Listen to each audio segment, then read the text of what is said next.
একটা বিপুল অঙ্কের ছেলে মেয়ে আমাকে জিজ্ঞাসা করছে, স্যার চাকরি পাবো কী করে? সব বিকম করে বসে আছে, বিএ করে বসে আছে, হিস্ট্রি করে বসে আছে, এমএসসি করে বসে আছে, রাইট, বিটেক করে বসে আছে। প্রচুর ছেলে পেলে জব পায় না, it's very common thing.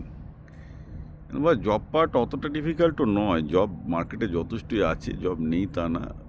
Say due একটা হবে ম্যাচিং স্কিল।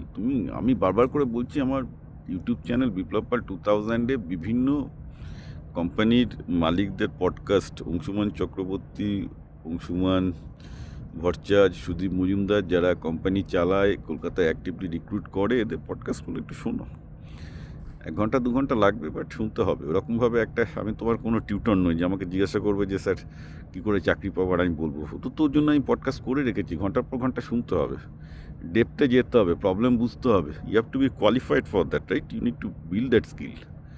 কারণ বিটেক, আমি এটা দেখবে আমার ইউটিউব চ্যানেল বিপ্লব পাল 2000-এ দেখবে আমি বারবার বলেছি, তোমরা তো দেখছোই না চ্যানেলটা, তো কী করে হবে?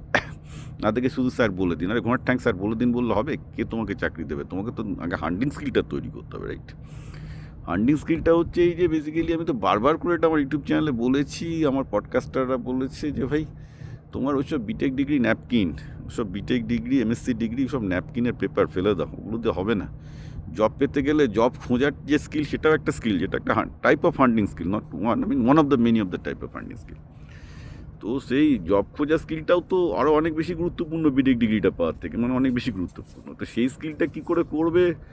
পডকাস্টগুলো শোনো, পডকাস্টগুলোতে বেসিক্যালি ডিটেলসে বলা আছে। মানে আমি এর আগেও একটা ভিডিও করলাম যে ভাই পডকাস্টগুলো শোনো যারা জব চাইছো। তারপরও দেখছি গুচ্ছ গুচ্ছ প্রতিদিন প্রায় ডজনস অফ একই আসছে, স্যার এই বিটেক করে জব পাচ্ছি না, কী করে পাবো? আরে ভাই, ধৈর্য নিয়ে কোম্পানির মালিকরা বলছে আমার পডকাস্টারে কীভাবে পাবে, খুব ডিটেল ডিরেকশন আছে।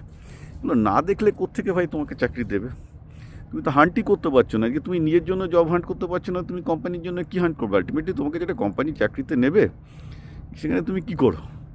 সেখানেও তো তুমি হান্টই করবে। তুমি দায়িত্ব কোম্পানির জন্য কাস্টমার হান্ট করবে, না কোম্পানির জন্য কোনো একটা সলিউশন হান্ট করবে, সে শিকারই হতে হবে।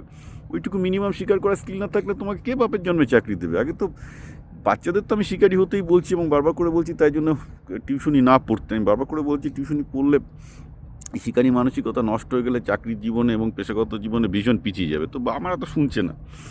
ওই মাধ্যমিক, উচ্চ মাধ্যমিক, সিবিএসইতে 90%, 95% পাওয়ানোর জন্য দিচ্ছে, দিয়ে ছেলেমেয়ের ক্যারিয়ারটা বরবাদ করে দিচ্ছে আর কি। মানে ভবিষ্যতে ছেলেমেয়েগুলো পুরো বরবাদ হয়ে যাবে। এবং বাইরে আমি প্রচুর মেসেজ পাই বিভিন্ন ছেলেদের কাছ থেকে যে স্যার আপনি ঠিকই বলেছেন। এখন আমি রিয়েলাইজ করি যে বাবা মা আমাদের কেরিয়ার বরবাদ করে দিয়েছে টিউশনিতে।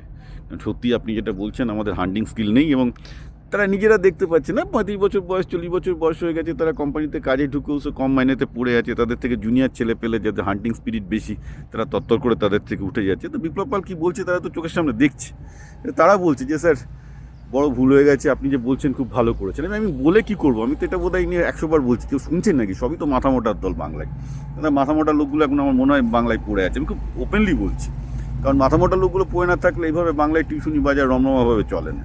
এইভাবে নিজে ইচ্ছা করে টাকা পয়সা দিয়ে যে ছেলেপেলে ভবিষ্যৎ নষ্ট করে, আমি একমাত্র পশ্চিমবঙ্গে দেখি।